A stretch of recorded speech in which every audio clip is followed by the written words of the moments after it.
things, one of the really important things that I wanted to us to come out of this experience with, and I appreciate everything everyone has shared. It's been, I appreciate the honesty and the openness with which people have shared. It's not, that's not easy to do when you're dealing with issues, ideas, concepts that might be, you know, fraught for you. So I appreciate everybody sort of being in brave space. I appreciate that. And the one thing, because I'm seeing it's 10 after 1 already, the one thing that I really wanted to happen to come out of this meeting was to get a sense of, and this was going to be the poll that we were going to do to end the meeting, but get a sense of, well, I'll ask this question: what do you need to get you to yes? Some of you are not interested in getting to yes. Some of you are a little bit leery. Understood. But it would be really helpful to those of us who are in the working group.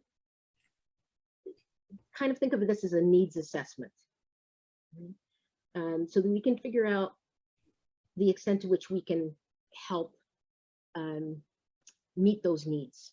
We can talk with one another about the kinds of activities, kinds of conversations that would be helpful, presentation of resources, whatever that would be helpful. That's what I'd like to know. So would you like me to run the poll now? Oh, have you done it? I have it ready. Anytime you are, Beverly. You are a stellar human being. Thank you very much. Okay, so that actually we can do that. So there are four. I will read it out first, just because I don't know how long these things stay on the screen. What do you need to feel comfortable and confident about voting for the 8th principle? You have 4 choices. The first choice is, I need more one-to-one conversation about the 8th principle and why we should adopt it. Second choice is, I would need more open discussion in a group context. Third choice is, I don't need anything more. Fourth choice is, I need more information about the history, evolution of the principles. Okay, so I will launch the poll. You will all have a opportunity to answer it, I think, except for the co-hosts. So I think it's just Beverly, myself, and I think I made Jennifer a co-host too, because I wasn't sure if she was going to have to share something or not. Okay, here we go. Let's hope it works. So some work still to be done. Okay. There you go, Beverly, back to you in New York. Thank you.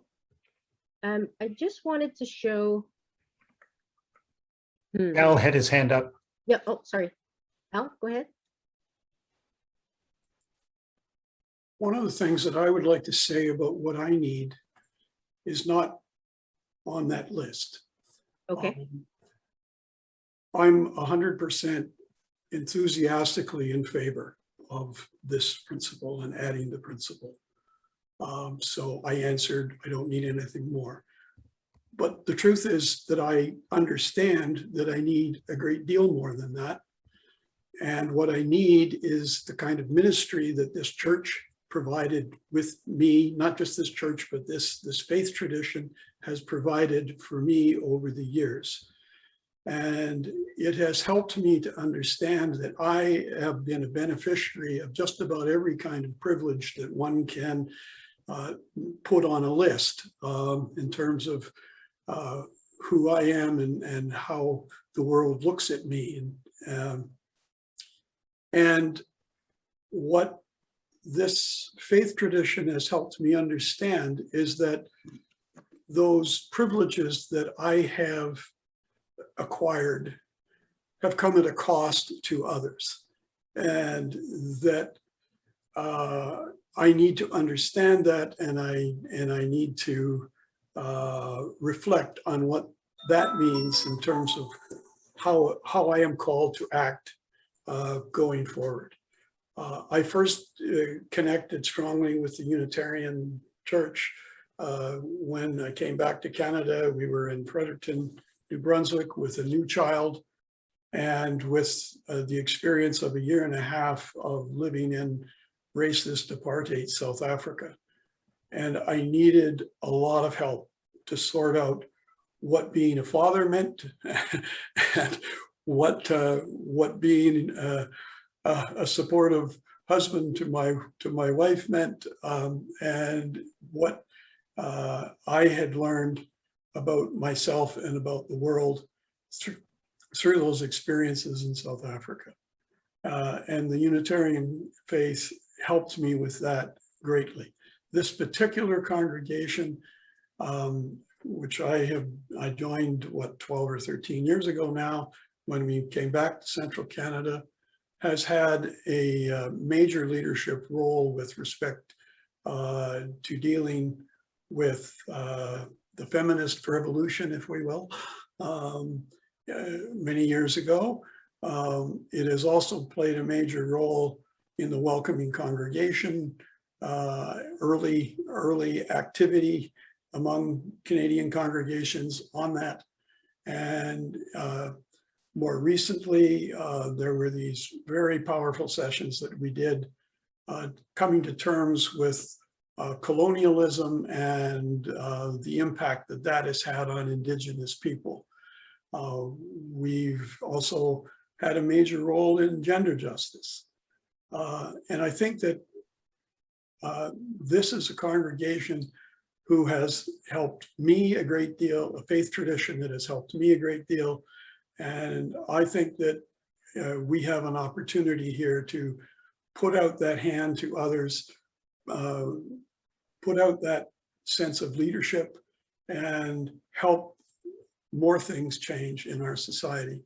And that is hard work in some respects, but it really is ministry, and it's ministry from which I have benefited greatly. And I'd like to help us all get on with more of said ministry.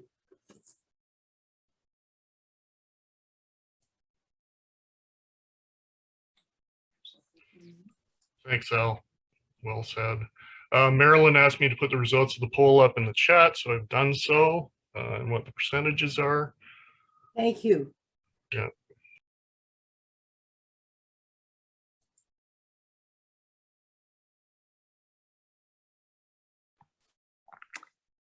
Beverly, you are muted.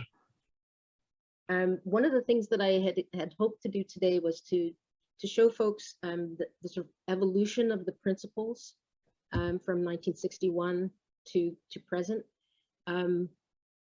I want to make sure that folks have a chance to talk, and I want to make sure that I have like 2 minutes or 30 seconds to tell you what's coming up in terms of events at First Hamilton, and also the CUC sponsored events that are related to the 8th principles.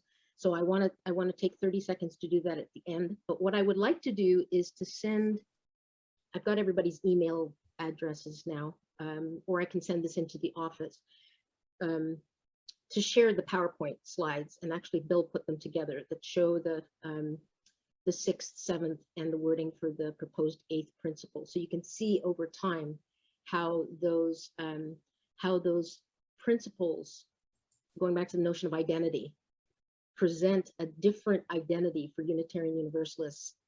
The Unitarian Universalist that you see in the 6th principle is not the Unitarian Universalist that we are now. So I will find some mechanism for sharing that with you. I just wanted to share that. So Janice and Michelle, right? Yeah.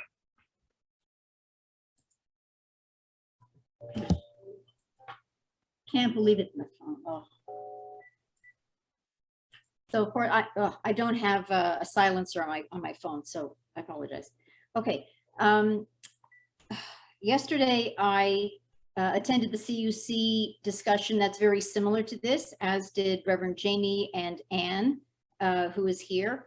Bruce McPherson actually spoke to the group. I'd say about over 50 people across the country came out, predominantly white, mostly over 50, and true to form, a lot of white people spoke to process.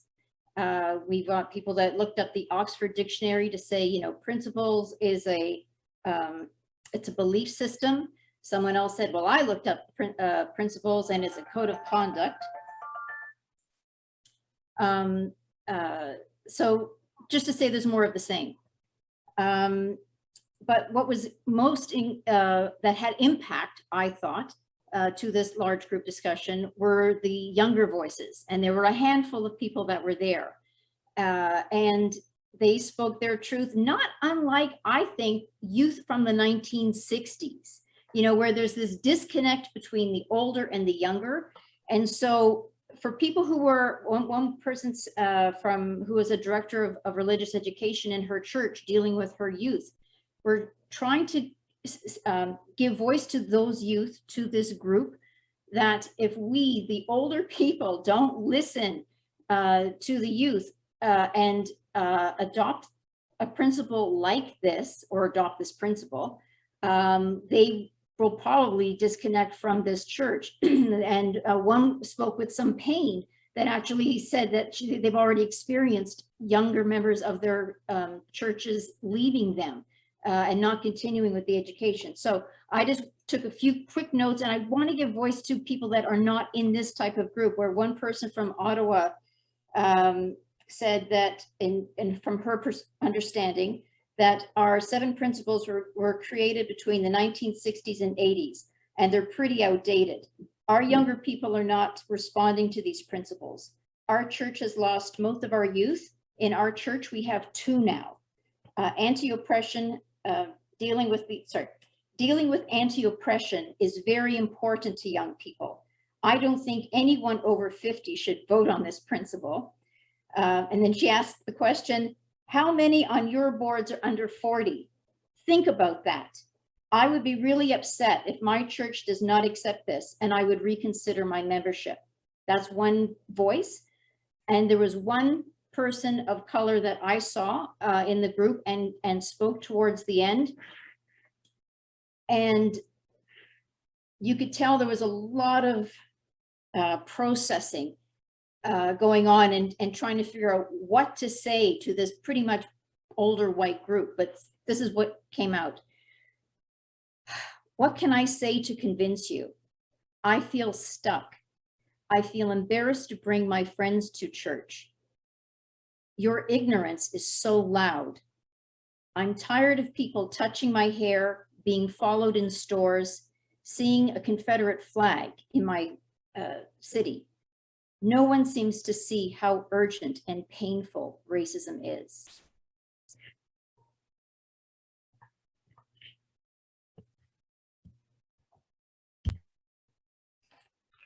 Can we just pause for a sec before Michelle and sit with that for a minute? Take a breath, everybody.